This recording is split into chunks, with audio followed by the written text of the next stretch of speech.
novela da vida real especial de hoje registra a vitória de duas mulheres do estado de Minas Gerais. Uma da cidade de Barbacena e a outra da capital Belo Horizonte.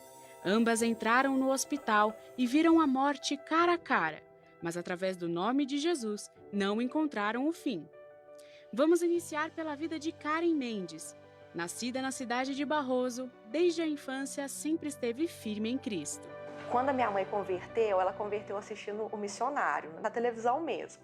Aí ela não tinha em Barroso. Depois que foi para Barroso, ela começou a ir lá, na igreja de lá. Desde os meus 9 anos, mais ou menos, a gente já vem à igreja, a gente já vem servir nesse Deus maravilhoso. Desde pequena mesmo, assim, esse interesse em buscar Deus. Ainda mais agora nessa fase assim, da adolescência, para a vida adulta, então... Em 2023, Karen passa pelo Vale da Sombra da Morte e a fé da jovem é provada. Então, a partir de 30 de julho, mais ou menos, comecei a sentir uma tosse e a tosse muito seca. Aí, achando que era normal, o tempo frio e seco também, aí eu comecei a tomar chá de casca de caju, tomando xarope de alho com mel, por exemplo. Aí fui tomando, mas continuei com sintomas e foi agravando para uma gripe. Comecei a dar dor de cabeça, aí evoluiu depois para febre. E quando evoluiu para a febre e as dores musculares, foi o momento que eu procurei o hospital. Nisso a gente iniciou o tratamento com as medicações, que era o anti-inflamatório, 5 dias, e fiz o tratamento 5 dias, mas continuei com a febre. Depois retornei ao hospital de novo e continuei o tratamento, iniciei o tratamento com antibiótico. O diagnóstico foi a faringite, porém, ao iniciar o tratamento, não cessava, não parava a febre. Então a gente voltou nessa segunda vez e passou para o antibiótico. E tomando antibiótico não resolvia. Já com 8 dias dando febre, a minha mãe me orientou que a gente poderia marcar com o otorrino aqui em Barbacena. E ao marcar com o otorrino, na consulta estava com febre e taquicárdica. Estava com 165 de batimento, logo ele já achou estranho e me encaminhou para o hospital. Assim que ela passou pelo otorrino, ele já encaminhou ela pelo hospital para averiguar o porquê do coração dela estava tão acelerado. Na hora eu já me assustei, porque a gente não esperava. Pensava que fosse uma gripe comum, uma faringite, como ela estava tratando mesmo, Então, assim que passou ela para o hospital, eu já me assustei, sim. E chegando lá, não saí mais. A gente veio para buscar ela, tinha vindo consultar na sexta-feira, e a gente veio para ver o que estava acontecendo, conversando com a mãe dela na sexta e no sábado, ela ficou na observação. Aí eu estava junto com ela, quando passou o médico ia trocar o plantão, a enfermeira passando para o médico o plantão, disse para ele que ela estava aguardando uma vaga no CTI. Aí nós percebemos que era muito sério, aí eu falei com ela que ia sair para a mãe dela entrar para conversar com o médico, para ver por que ela subiria para o CTI. Então, eles me deixaram na observação para poder fazer os exames, e ver o que aconteceria, e dar, o diagnóstico. Aí, chegando lá, os batimentos só aumentavam e eles, tentando fazer vários exames, passei a noite lá e, assim, de sexta, que foi dia 18, de sexta para sábado só piorou, então, assim, parecia ser outra pessoa. Nessa madrugada, de sexta para sábado, meus batimentos chegaram assim a 220 e eu não sentia nada, assim, só minha mãe mesmo que me falou. Essa paciente deu entrada com a gente com quadro de febre e muita anemia, plaquetopenia e sinais de comprometimento sistêmico grave já. Ela já tinha insuficiência renal e hepática. Foi feito o diagnóstico de síndrome de ativação macrofágica, que é uma síndrome caracterizada por uma inflamação sistêmica. É como se fosse uma superinflamação. E eles tinham suspeita de uma síndrome rara.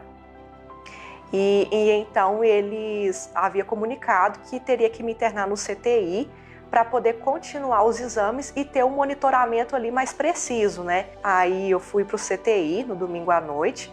Na segunda-feira de manhã iniciei o exame ali que de fato comprovaria se seria essa síndrome rara e aconteceu que eles comprovaram realmente que era a síndrome de ativação macrofágica. Então ela foi encaminhada para o CTI, foi feito o diagnóstico e iniciado o tratamento.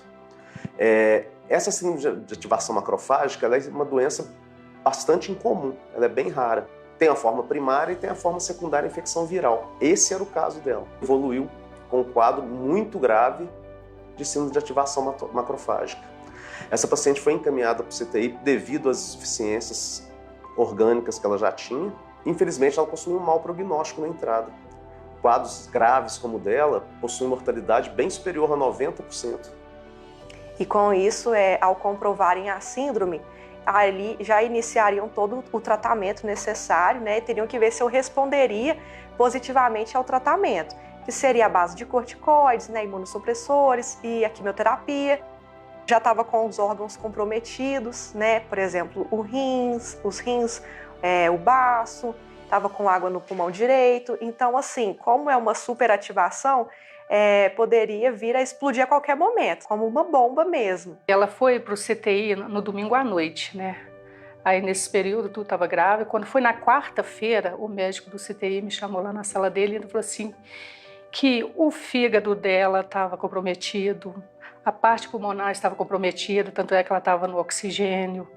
Os órgãos dela estavam bem comprometidos e ele torcia para ela entrar no 7%, para ela ter 7% de vida, ele torcia. Então, assim, quer dizer, ela não tinha nem 7% de vida. Foi muito difícil para nós, né? Tanto para mim, para minha esposa, para meu filho também, o irmão dela, o Matheus. Foi bem difícil. A gente tinha muito medo de perder ela, sabe? Mas o tempo todo nós agarramos em Deus, Jesus, orando. Passei a mensagem ao pastor pedindo ajuda, né, em oração. Também começamos a entrar em oração, buscando a Deus. E retornei o pastor no outro dia, pedindo uma ajuda para ele ir lá no hospital, orar para ela, porque era mais sério do que todos pensavam. Eles falavam, né, a gravidade, como que era, e falavam para os meus pais. Todo o tempo eles estavam cientes de como era grave, né, e como que a taxa de mortalidade também era alta. E eu também tinha ciência, porém aquilo não me afetava, eu não sentia dor nenhuma. Foram por volta de 11 dias no CTI e eu não sentia nada.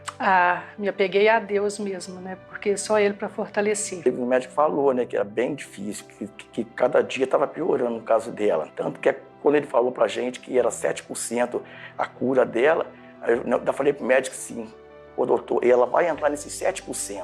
O irmão Giovanni, o tio da Karen, ele me procurou, mandou uma mensagem pro WhatsApp dizendo que ela estava no hospital, hospitalizada, que parecia que o caso dela era muito sério, o caso dela era grave. Eu fui no hospital no mesmo dia que ele me ligou para orar por ela, estava ela e a mãe, fiz uma oração por ela, e declarando Isaías 53:4, que ela estava curada. Ela tomou posse da palavra, ficou firme. Voltei. Aí ele ligou de novo para mim voltar lá, que parecia que o caso era gravíssimo e que ela tinha 7% só de chance de vida. Eu fui de novo no hospital, me lembro que dei um Salmo 25 para ela, para o pai e para a mãe, declarando que ela não seria confundida. O Davi disse, elevo a minha alma a ti. Não me deixe, Senhor, ser confundido. Confundidos serão os que transgridem sem causa. Eu falei, não deixe o inimigo te confundir, você está curado, esse mal não vai prevalecer.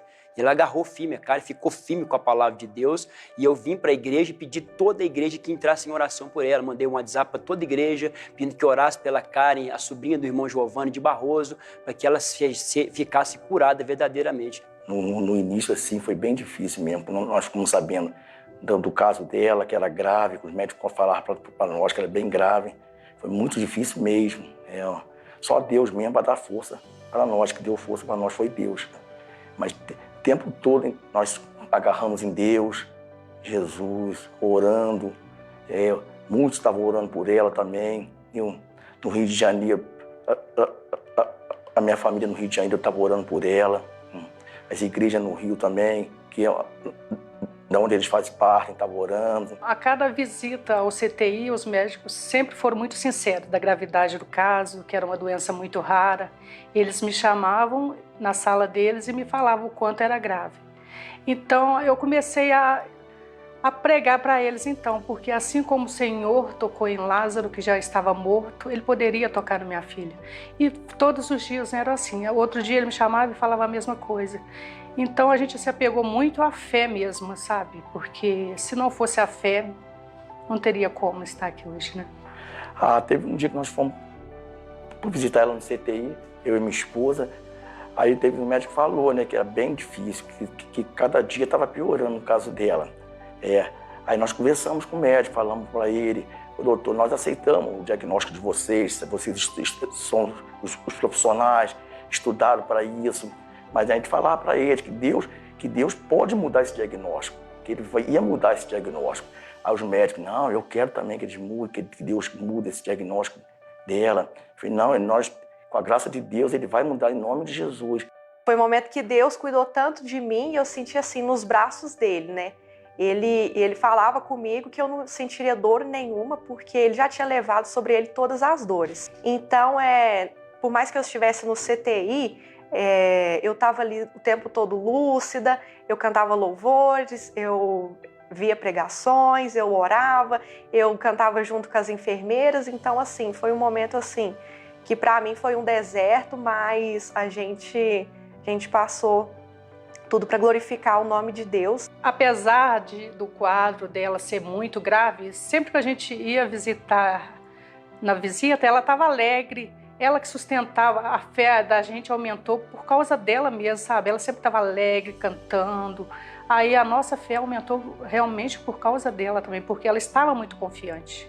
A gente fazia videochamada, quase todo dia fazia videochamada com a família, né? E todo o tempo, assim, era mensagens positivas, né? Pregações, mensagens de fé. E todo o tempo, assim, a gente se fortalecendo, sabendo que Deus estava no controle, né? Então, assim, momento algum eu tive medo, porque eu sabia o Deus que a gente servia, né? Que a gente serve.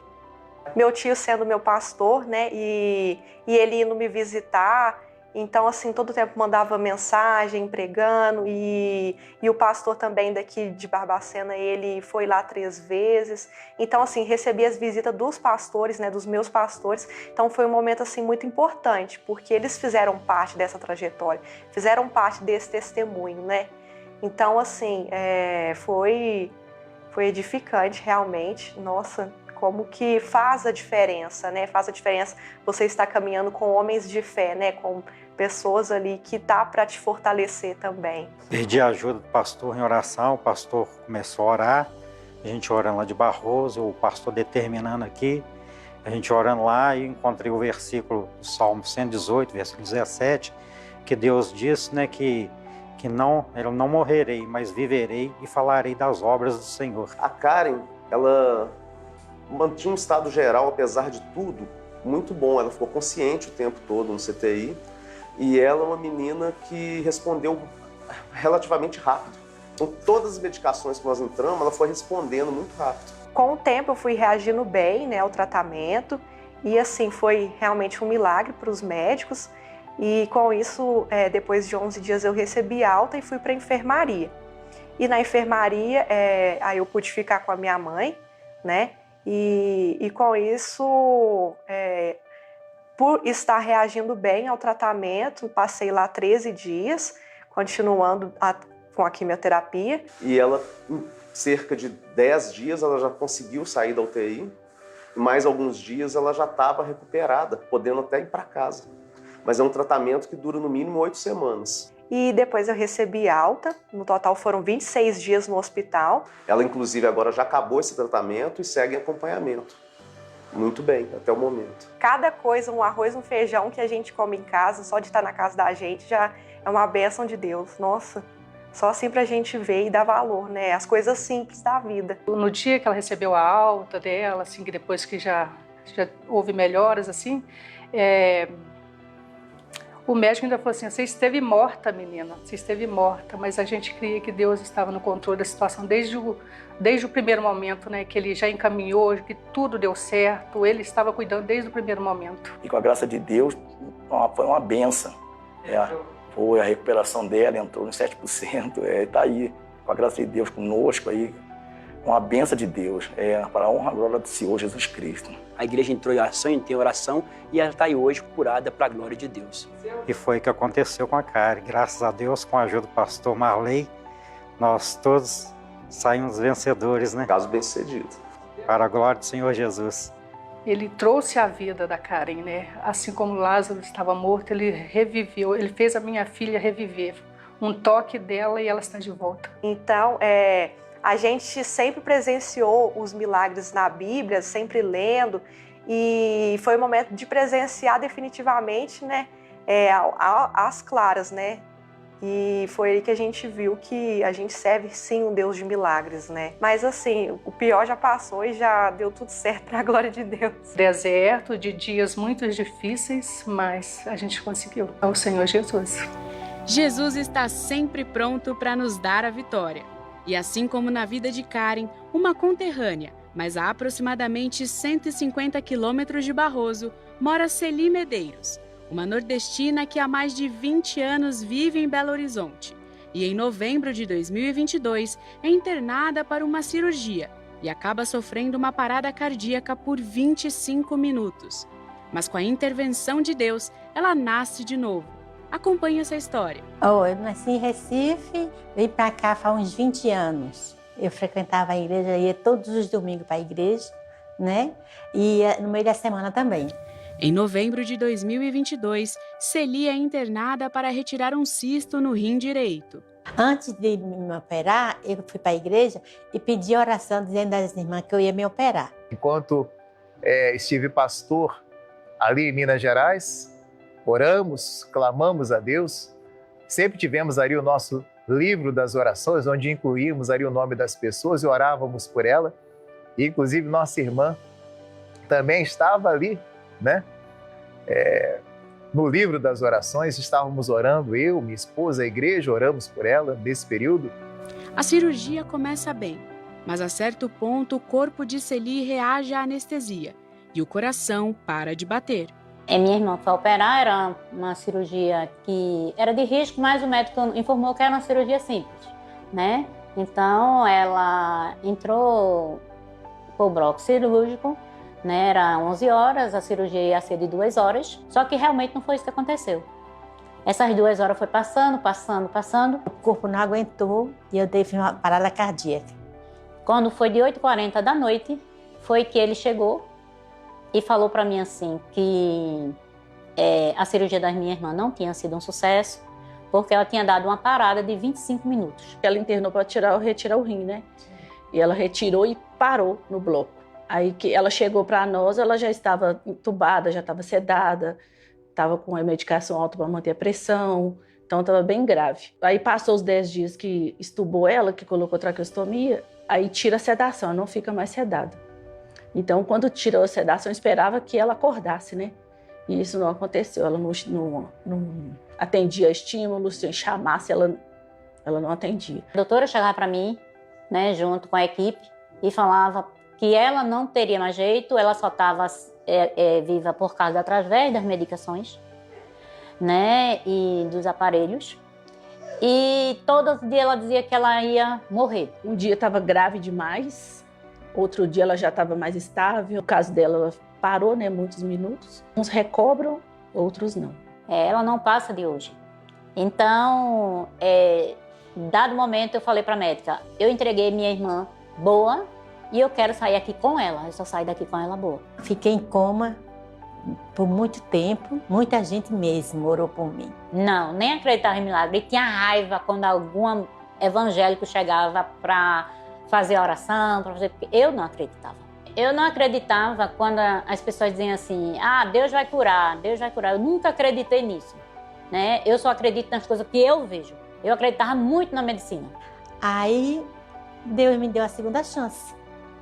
Aí um dia me acordei perguntando pelo meu sobrinho, a enfermeira correu para chamar o médico. A Célia foi lá me visitar e falou que ela estava falando. Eu não acreditei, achei assim, surreal. Aí fui visitá-la lá em cima. Quando eu vi, eu não acreditei no que eu estava vendo. Porque ninguém esperava a recuperação tão rápida que ela teve, sabe? Então foi surpreendente para todos nós. Todo mundo que eu mostrava a foto, mostrei para médico, mostrei para enfermeiro, fisioterapeuta, ninguém acreditava. Uma sensação muito gostosa, sabe? De sentir mesmo a presença de Deus ali, porque é um milagre mesmo ver ela daquela forma.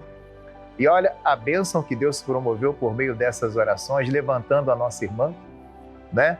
A Bíblia diz que um planta, o outro rega e Deus dá o crescimento. No final de janeiro, ela saiu, ela recebeu alta da médica clínica, né? Mas ela não pôde sair ainda porque o fisioterapeuta, nem o terapeuta ocupacional tinha dado alta. O estado dela era assim, ela estava totalmente dependente de mim, né? Eu era mão, braço, perna, tudo dela. Ela estava toda dura, né? As mãos todas entrevadas. Os braços dela não se movimentavam, as mãos dela eram todas sem movimento, não andava. Ela tomava banho de leito, tudo com ela era a gente tinha que fazer na cama. Ela só ficava deitada. E a preocupação era porque eu tinha que mudar ela de posição toda hora, por causa das feridas. Ela não se movimentava, né? Ela não comia só, ela não bebia só, tudo isso eu tinha que estar o tempo todo perguntando e dando alimentação para ela. Esse processo a gente ficou 1 mês, nesse processo assim. Aí foi quando a gente veio morar aqui em BH e eu decidi ficar levando ela para a igreja. Ela queria porque queria ir para a igreja. Minha irmã me carregava sempre na cadeira de roda. Foram 3 domingos. Eu percebi que ela ficou muito alegre. Eu botei ela ali na frente logo para não atrapalhar ninguém. E ela ficou muito alegre vendo o culto. Só que ela percebeu que aquele pastor não era o pastor dela. E era outro pastor, mas era um pastor muito bom, né? Porque ele sabia falar as palavras certas. E depois o pastor chamou assim, quem estiver precisando, quem estiver enfermo, pode vir para aqui para frente que eu vou fazer uma oração. Aí fui falar para o pastor o que tinha acontecido comigo. Aí ele disse assim, e por que você não tá de cadeira de roda? Eu disse, porque eu não estou andando. Aí ele disse assim, então levanta e anda. Me deu uma agitação assim no corpo, sabe? Uma agitação. Eu levantei rápido, minha irmã achando que eu ia cair. Mas quando aquele pastor disse, levante e anda, eu fiquei apavorada. Mas eu saí correndo dentro da igreja, correndo e falando para todo mundo, eu tô andando, eu tô andando, eu tô andando. Olha lá, a irmã agora, ali, ó. Olha a irmã aí, ó. Olha aí, ó. Olha a irmã andando desse jeito aí. A outra tá atrás de segurança só. Só tá de segurança do lado dela aí, ó. Eu fiquei em coma 3 meses. Uhum. 3 meses em coma, o médico disse que eu não tinha jeito, que eu já estava morta e que depois eu ia ficar cheia de sequelas depois se eu fui ver esse de novo. Mas Deus é muito bom comigo. A senhora veio na cadeira de roda que tá aqui. Vim na cadeira de roda. Vem na cadeira de roda. E vou empurrando a cadeira de roda hoje. Empurrando. Eu vou empurrando. Vai para casa empurrando a cadeira de roda. Não tem mais sequelas não. Olha que bonito. Deixa eu falar com a irmã que tá atrás. Tá chorando por quê? Eu passei 3 meses na Santa Casa com ela. Todos os dias a médica falava que ela não tinha jeito, se vivesse, ia ficar como um vegetal.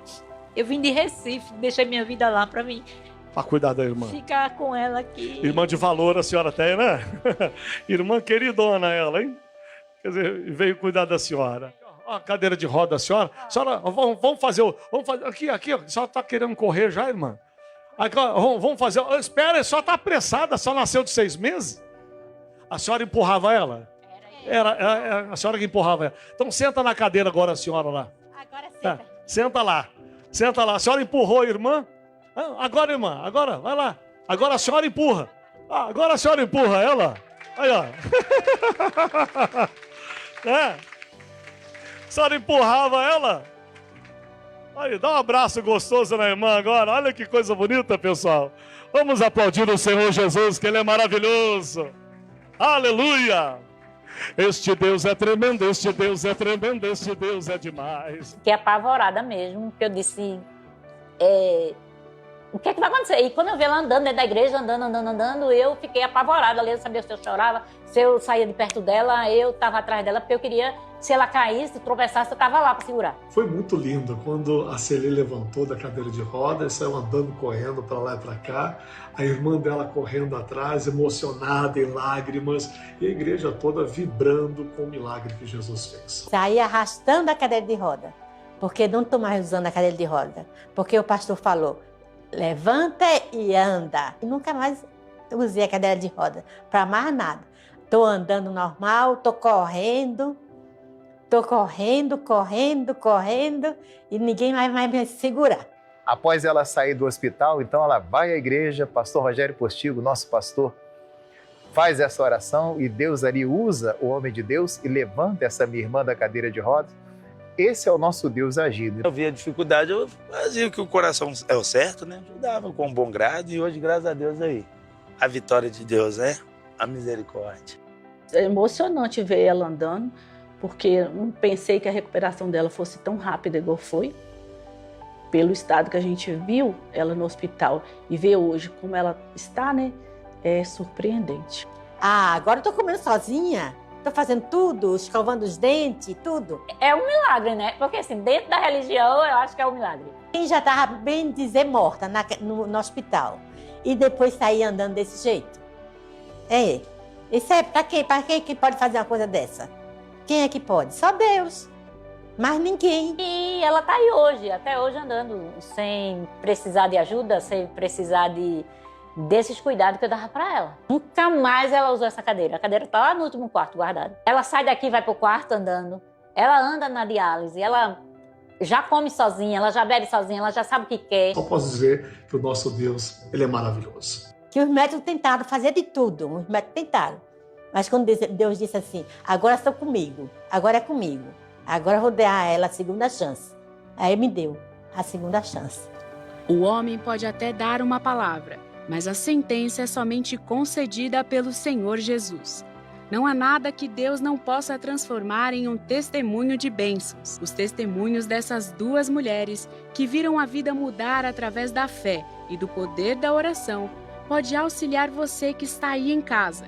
Não desista da bênção que já é sua, da vitória que o Senhor Deus já te concedeu. E caso você tenha algum testemunho para contar, ligue para 0 Operadora 11 21 26 5889 ou mande um e-mail para canaldasnovelas@ongrace.com. A próxima novela da Vida Real Especial pode ser a sua.